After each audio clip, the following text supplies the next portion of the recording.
کیا آپ جانتے ہیں وہ کون سا پرانا راستہ تھا جس کا ذکر مارکو پولو نے اپنی کتاب The Travels of Marco Polo میں کیا تھا؟ Well, it was the Silk Route, an ancient trade route جو کہ چائنا سے سٹارٹ ہوتے ہوئے سینٹرل ایشیا، ایران اور افغانستان سے گزرتا ہوا ساؤتھ ایشیا اور لیوانٹ تک پہنچتا تھا، جہاں سے گڈز یورپ تک جاتے تھے۔ ایک پرانا لیکن دنیا کو جوڑنے والا ٹریڈ روٹ جس نے چائنا کو ویسٹ کے رومن امپائر سے ملایا۔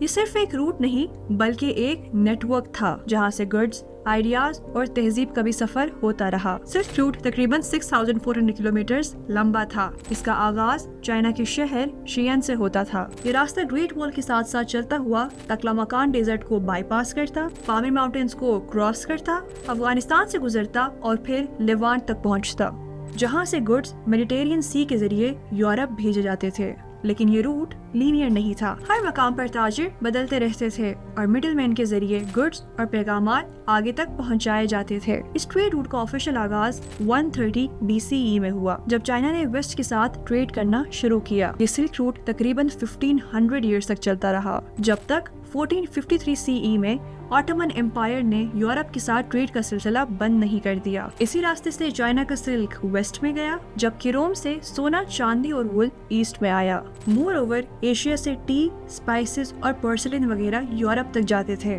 اور وہاں سے گلاس ویئر اور ٹیکسٹائل وغیرہ واپس ایسٹ میں آتے تھے۔ اور اسی سلک روٹ کا ایک بہت اہم حصہ تھا Gilgit Baltistan.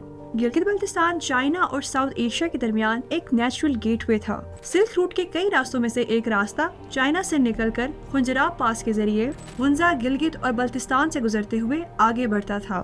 Sacred rocks of چیبی جیسے کہ منتھل بدھا راک جیسی ہیریٹیج سائٹس یہ ثابت کرتی ہیں کہ یہ صرف ٹریڈ کا راستہ ہی نہیں بلکہ سوچ، نالج اور ریلیجن کا راستہ بھی تھا۔ گلگت ایک اہم مرکز تھا جہاں سے بدھزم چائنا تک پھیلا اور سینٹرل ایشیا کے مسافر یہاں رک کر پھر آگے کا سفر کیا کرتے تھے۔ آج کا کراکرم ہائی وے یعنی کہ KKH جو کہ پاکستان اور چائنا کو ملاتا ہے، اس سلک روٹ کا ایک ماڈرن ورژن مانا جاتا ہے۔ اس طرح کے انفارمیشنل کانٹینٹ کے لیے ہمارے چینل کو فالو کرنا نہ بھولیں۔